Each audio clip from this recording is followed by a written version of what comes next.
My channel. ఈ వీడియోలో ప్రభుత్వ ఉద్యోగులకు దసరా కానుకగా బంపర్ ఆఫర్ అదేంటో పూర్తి వివరాలు వీడియోలో తెలుసుకుందాము. వీడియో అయితే ఎక్కడ గాని స్కిప్ చేయకుండా ఎండ్ వరకు చూసేయండి. అప్పుడు ఇన్ఫర్మేషన్ పూర్తిగా అర్థమవుతుంది. అలాగే వీడియో చూస్తున్న ప్రతి ఒక్కరు వీడియోకి అయితే లైక్ చేయండి ఫ్రెండ్స్. ఈ వీడియోని తోటి ఉద్యోగ పెన్షన్ మిత్రులతో అయితే షేర్ చేయండి. కొత్తగా మన ఛానల్ చూస్తున్నవారు ఇంకా ఎవరైనా సబ్స్క్రైబ్ చేసుకున్నట్లయితే వెంటనే మన ఛానల్‌ని సబ్స్క్రైబ్ చేసుకోండి. దీని ద్వారా నేను చేసే లేటెస్ట్ వీడియోస్ అన్నీ మీ వరకు రీచ్ అవుతాయి. ఇక ఆలస్యం చేయకుండా వివరాల్లోకి అయితే వెళ్ళిపోదాము. ఫ్రెండ్స్, ఇక విషయానికొచ్చినట్లయితే కేంద్ర ప్రభుత్వ ఉద్యోగులకు ఆర్థిక మంత్రిత్వ శాఖ ఒక ముఖ్యమైన ప్రకటన విడుదల చేసింది. ఏప్రిల్ 1, 2025 నుంచి అమల్లోకి వచ్చిన ఏకీకృత పెన్షన్ వ్యవస్థ యూపీఎస్‌ను ఎంచుకున్న ఉద్యోగులకు ఇప్పుడు జాతీయ పెన్షన్ వ్యవస్థ ఎన్‌పీఎస్‌లోకి మారేందుకు ఒకే ఒక్క అవకాశం కల్పించింది.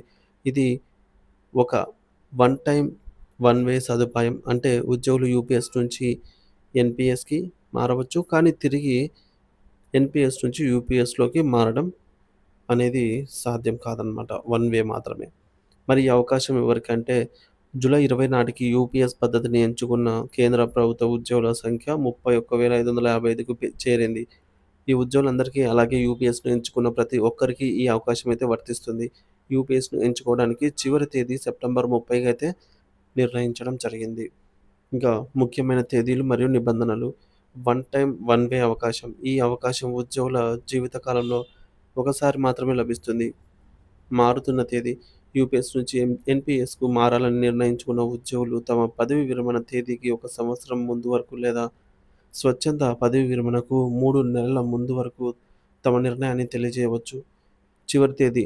ఆర్థిక మంత్రిత్వ శాఖ ప్రత్యేకంగా ఒక చివరి తేదీని ప్రకటించినప్పటికీ ఇది వన్ టైమ్ అవకాశం కాబట్టి ఉద్యోగులు వీలైనంత త్వరగా నిర్ణయం తీసుకోవడం మంచిది. ఎన్‌పీఎస్ మరియు యూపీఎస్ ఒక చిన్న పోలిక. ఎన్‌పీఎస్ జాతీయ పెన్షన్ వ్యవస్థ. ఇది ఒక మార్కెట్ ఆధారిత పెన్షన్ పథకం. ఉద్యోగులు తమ జీతంలో కొంత భాగాన్ని ఎన్‌పీఎస్‌లో జమ చేస్తారు. ప్రభుత్వం కూడా అంతే మొత్తాన్ని జమ చేస్తుంది. ఈ నిధులు మార్కెట్‌లో పెట్టుబడిగా పెట్టబడతాయి. తద్వారా రాబడి మార్కెట్ పనితీరుపై ఆధారపడి ఉంటుంది. పదవీ విరమణ సమయంలో ఉద్యోగులు తమ జమ చేసినటువంటి మొత్తంలో కొంత భాగాన్ని విత్‌డ్రా చేసుకోవచ్చు మరియు మిగిలిన మొత్తంలో యాన్యుటీని కొనుగోలు చేయవచ్చు. యూపీఎస్ ఏకీకృత పెన్షన్ వ్యవస్థ.